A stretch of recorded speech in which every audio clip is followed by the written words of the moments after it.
አትዘን። ከበሽታ በኋላ ጤና፣ ከስር በኋላ ነጻነት፣ ከእንባ በኋላ ሳቅ አለ። ዱንያ ላይ 1000 ዓመት አትኖርም። ነገሮችን አቅልለህ ተመልከት። ነገም ሌላ ቀን መሆኑን አትርሳ። እዚህ የተጎዳ እዚያ ይካሳል። እዚህ የደከመ እዚያ ያርፋል። ትዕግስት ፍሬዋ ጣፋጭ ነው። የማይገድል አደጋ ሁሉ ያጠነክራል። አትዘን። ከበሽታ በኋላ ጤና፣ ከስር በኋላ ነጻነት፣ ከእንባ በኋላ ሳቅ አለ። ዱንያ ላይ 1000 ዓመት አትኖርም። ነገሮችን አቅልለህ ተመልከት። ነገም ሌላ ቀን መሆኑን አትርሳ። እዚህ የተጎዳ እዚያ ይካሳል።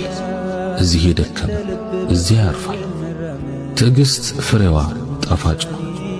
የማይገድል አደጋ ሁሉ ያጠነክራል።